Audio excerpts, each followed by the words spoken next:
Hola para el que esté escuchando este audio. Soy Nicolás Bertoa de Córdoba, Argentina. Y ahora les quiero contar en este audio más testimonios de mi experiencia con momentos a solas con Cristo, ¿no? De mi relación con Jesús. Bueno, este testimonio le voy a llamar el amor hacia los enemigos. En una de mis meditaciones de la mañana, un día, como de costumbre, abrí la Biblia, la abrí en Mateo, empecé a pasar un par de hojas y llegué al título El amor hacia los enemigos, que me encantó. Me imaginaba lo que contenía y dije, lo quiero leer. Es Mateo 5, del 38 al 48. Y lo leí y lo medité, pero el versículo que lejos más me gustó y más me dejó cosas y sobre el que más anoté y más reflexiones fue el 44. Pero yo os digo, amad a vuestros enemigos, bendecid a los que os maldicen, haced bien a los que os aborrecen y orad por los que os ultrajan y os persiguen. Y digo, me llenó de pensamientos y de reflexiones eso, ¿no? Yo pensaba, me ponía a pensar ahí en casa, entra alguien, me patea la puerta, entran, supongamos que no me pegan, no hacen nada, se llevan las cosas. La computadora, cosas de valor. ¿Cómo puedo amar a ese tipo? Decía yo. Y no vayamos a amar. ¿Cómo puedo no desearle el mal? No desearle que se quiebre la pierna cuando baje apurado por la escalera por haber robado. ¿O cómo no le puedo desear que lo pise un coche? Y yo decía, Jesús, qué importante llegar a ese punto, porque está bien, amamos a los que nos aman, eso es fácil, es devolver. Es básicamente devolver. Es dar sabiendo que vas a recibir. Pero en el caso de la gente mala, es dar sabiendo que no solo vas a recibir, sino que probablemente te devuelvan maldiciones, perjurios, etcétera. Y yo pensaba mucho en el tema de los ladrones y decía, qué importante, pero a ver, y me imaginaba situaciones, pero sentía algo en mi corazón y después decía, no, qué importante sería no sentirlo, y volví a imaginar mi charla con Jesús y reflexionaba y decía esto, bueno, pero ellos también son igual de pecadores que yo no soy ni mejor ni peor que ellos, somos todos pecadores, estamos en la misma bolsa, es tan pecador el que mata como el que roba una uva del súper. Los dos violaron la ley. Aunque a criterios humanos haya peores pecados, los dos violaron la ley. Y bueno, después me puse a pensar, esa gente no ha tenido las mismas posibilidades que nosotros. Yo no creo que esas personas roben si han tenido unas familias que los contengan como la tengo yo, si nunca les faltó comida ni nada como me falta a mí. Incluso ahora que conozco a Cristo, esa gente de seguro no lo ha conocido. Y bueno, reflexioné sobre eso. Y me gustó la reflexión, me pareció muy constructiva y fue una charla muy linda con Jesús esa mañana. Y bueno, después de eso, como yo ya le había explicado en momentos a solas con Cristo, a mi mamá y a mi hermano, como a ellos les falta un poquito de combustible, bueno, a mi hermano no, a mi madre en realidad, yo chequeo con ellos el estado toda la mañana. Y les mando siempre un WhatsApp, les pregunto cómo van las charlas con Jesús, cómo van las charlas con Jesús. A mi hermano le va muy bien, pero no lee la Biblia. Y a mi madre, con las charlas, hay días que le va bien, días que no. Entonces le mandé, como de costumbre, ese mensaje. Y mi mamá me contesta, hijo, con las charlas me está yendo bien, pero estamos acá muy preocupados con tu padre porque rompieron la puerta del estudio jurídico donde trabajo, ella es abogada, y dieron vuelta a todo, es un desastre, han entrado como en 8 estudios jurídicos del mismo edificio, es todo un desastre, estoy desesperada. Y le digo, pero mamá, no te hagas problema, ¿cómo se llama? Se ordena eso, te robaron algo, y yo tenía mucho dinero ahí, me dice. ¿Cómo, mamá, que tenías mucho dinero? Claro, tenía mucho dinero. Y yo en mis adentros pensaba, ¿por qué no lo bancarizaste? No se guarda más el dinero en el colchón. Tenés que bancarizarlo, pero no le decía nada, porque eso era tirar leña al fuego, no iba a servir de nada, no era positivo, no era constructivo, nada. Entonces dije, bueno, me baño y voy a verte, mamá. No, no quería que vaya, pero no me importa. Y me entré a bañar Y ahí recién me di cuenta, le digo, Jesús, estuve meditando sobre los ladrones en la mañana y le acaban de entrar a robar a mi mamá. Y me puse a pensar en la ducha, como eran 9 estudios jurídicos, yo hice el cálculo que podían ser tres tipos los que habían hecho eso. Y hablaba con Jesús y pensaba en ellos y le decía, Jesús, no los puedo odiar, le decía. Le comentaba a Jesús mientras me bañaba, yo en este momento antes seguramente les hubiese deseado la muerte y estaría insultando todo el tiempo. Y me encantaría haberlos encontrado en la calle para agarrarlos a trompadas a los 3. Pero no obtenía ese sentimiento. Y le digo, no estoy odiando a Jesús y no les deseo nada malo. Y de repente me dieron ganas de orar y me arrodillé en la ducha y me puse a orar por ellos. Explicándole a Jesús que capaz que no tenían la misma familia, que si lo conociesen a él seguramente cambiarían. Y ni me acordé de mi mamá, que encima había sido la perjudicada. Me puse a orar por los 3 ladrones estos, como yo les decía. Bueno, me cambié, me fui al estudio, le vi a mi mamá, le dije, es plata, mamá, no te hagas problema, ten en cuenta que estamos todos bien. Pero bueno, obviamente, es fácil decirlo, ella estaba preocupada. Y me fui a trabajar, y ese día trabajé a medias porque estaba muy preocupado por mi mamá y por lo que había pasado, y yo me sentía en cierta forma culpable porque pensé que la meditación mía había provocado que Jesús me dé una prueba, pero le digo, Jesús, que me entren a casa a mí, no que le roben a mi vieja. Que me entren a casa a mí, yo lo aprendo. Y yo le decía, ¿viste, Jesús, que no pude odiar y no sé por qué? Le digo, ¿no te parece que superé la prueba, que fue positivo? Bueno, le digo, haceme cruzarme a los ladrones por la calle, así me ven, me dicen estoy arrepentido, me dan la plata, yo la recojo, lo abrazo, lloramos y bueno, y se termina todo. Y le decía, por favor, y me iba cada tanto al baño del trabajo a orar. Y a pedirle, por favor, Jesús, ya aprendí, devolverle la plata a mi mamá. No tiene ningún sentido esto. Y en tanta oración que hice, de repente me vino un pensamiento a la cabeza. Mi mamá no había podido entrar al estudio todavía porque estaban esperando a la policía judicial. Y yo agarraba y decía, para Jesús, este fue el pensamiento que me vino, que creo que fue él. Le digo, Jesús, si no pudieron entrar al estudio, estaba todo revuelto, llovía, papelería por todos lados.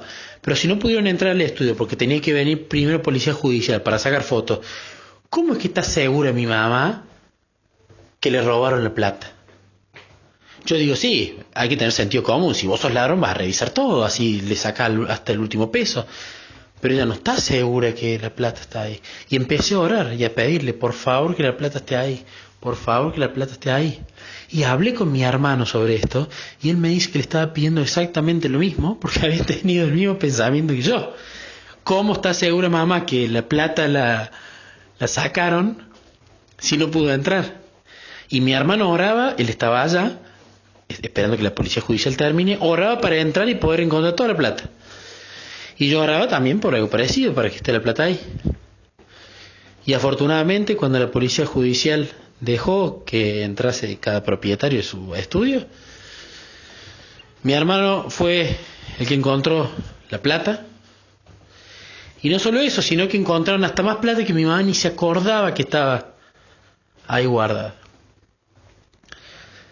Así que bueno, le agradecí mucho a Jesús. Por supuesto esa plata urgente la bancarizamos. Y le agradecí mucho a Jesús, pero había algo que todavía no entendía. Le digo, está bien, estaba toda la plata, pero Jesús, ¿era necesario hacer ese lío para probarme? Y yo le decía, pues si yo no hubiese leído ese texto, eso hubiese pasado. Y de repente agarré y dije, sí, hubiese pasado porque eso fue a la madrugada. Entonces hablé con Dani Muñoz, con su tío que era teólogo, y ellos me explicaron que no es que yo leí eso y entonces se produjo eso, lo produjo Jesús para que tengamos esa prueba, para que tenga esa prueba, sino que Jesús, me explicaron, muchas veces nos preparan para lo que va a venir. Y tal cual, eso tenía todo el sentido. Me había preparado esa mañana para lo que iba a acontecer cuando yo le mandara el mensaje a mi madre. De hecho, he leído muchos libros donde hablan de que mucha gente Jesús la prepara 10, 15 años para o sea, los prepara en la actualidad para una decisión o algo que van a hacer dentro de 10, 15 años. Ni hablar como hizo con Moisés, ¿no? Que ahí se me vino ese pensamiento cuando me contaron eso. Así que bueno, ese testimonio fue, la verdad, uno de los más fuertes, más lindos que yo recuerdo. El otro tiene que ver que voy a contar con dejar el alcohol. Si hay placeres en la vida que yo tenía, eran bailar, que actualmente me sigue gustando igual, comer asado con amigos y tomar alcohol, tomarme unos buenos fernets con coca, es algo que eran como pilares de mi diversión y mi bienestar. Bueno, en la época que estaba con la psicóloga, había dejado la carne, me hice vegano y estoy muy contento y estoy seguro que eso fue la mano del Espíritu Santo, porque yo, de hecho, antes de no estar los veganos, decía cómo van a comer yuyos, nomás, esos tipos, y yo me terminé haciendo vegano y me hizo muy bien, bajé muchísimo de peso. Pero estaba el tema del alcohol, ¿no? El alcohol que cuando uno lo toma, muchas veces eso afloja la boca, uno empieza a criticar, a hablar mal de los otros, a decir cosas que no hay que decir. Y yo sabía, por muchas cosas que estaba leyendo, yo le preguntaba a Jesús y él me mostraba que el alcohol es uno de los enemigos principales del templo del Espíritu Santo. Y yo sabía que tomando alcohol le estaba haciendo mal al templo del Espíritu Santo y estaba abriendo la puerta a Satanás para que me induja al pecado mucho más fácil.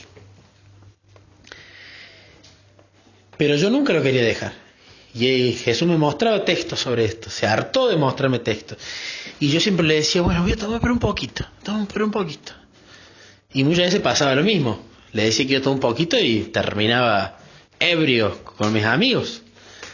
Y con resaca el otro día. Y ahí en la resaca es cuando le pedía perdón. Y después al tiempo volvía a hacer lo mismo. Y él fue muy paciente, Jesús, conmigo.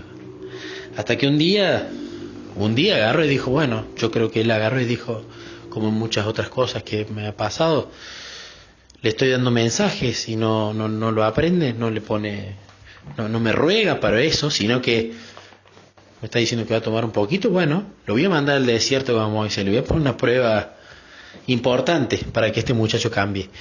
Y fue así.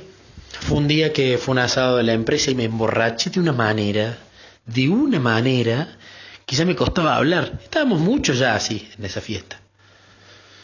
Pero yo volví a casa, me acosté en el sillón, me dormí en el sillón vestido y me desperté el otro día con un malestar terrible, pero con un malestar en el alma. Pero que ese malestar en el alma, cuando charlé con él, se convirtió en gozo. Y yo le decía, Jesús, estoy con resaca, estoy descompuesto. Pequé deliberadamente, porque ahora te conozco y sé el amor que tenés por mí y encima te hago poner triste con estas cosas, pero ¿por qué estoy contento? Y empecé a analizar esa sensación de gozo y le decía, ya sé, Jesús, estoy contento porque esto fue una prueba para mí. Ese día yo me había levantado a orar, esa mañana, por el Espíritu Santo desde las 5 de la mañana. Y me había levantado a orar por el Espíritu Santo, fíjense qué vacuidad de lo que le pedía. Le pedía que me ayude a tomar poquito a la noche. Y bueno, obviamente no me ayudó, pero sí me ayudó. Hizo que me tome todo y que me dé cuenta realmente que eso lo tenía que dejar de una vez por todas. Y por eso me dio ese gozo cuando me di cuenta de eso. Y le dije, bueno, voy a hacer un pacto con vos, Jesús. No me lo voy a prometer a mí porque no lo voy a cumplir. No se lo voy a prometer a mi novia porque no lo voy a cumplir. Te lo voy a prometer a vos. Dejo el alcohol desde hoy.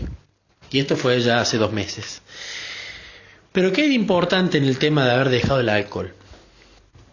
Uno puede pensar, bueno, eso fue fuerza de voluntad tuya. Sí, si fuese fuerza de voluntad mía y pasa un vaso de alcohol al frente mío o yo preparo un Fernet, mi sistema físico, o sea, voy a empezar a salivar, a tener ganas de probarlo, ¿no? Y la fuerza de voluntad está en decir, no tomes.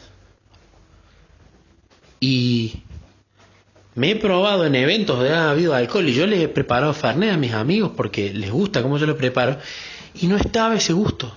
no estaba en esas ganas de tomar. Entonces ahí me di cuenta que el Espíritu Santo ha extirpado definitivamente mi gusto por el alcohol. No es que me está protegiendo por el alcohol, ya el gusto no está. Entonces no hay protección, no es necesaria. Así que ese testimonio del alcohol para mí es bellísimo. Me ha quitado, yo creo, el gusto por uno de los placeres más grandes de mi vida, que era un placer destructivo. Así que estoy muy agradecido por eso.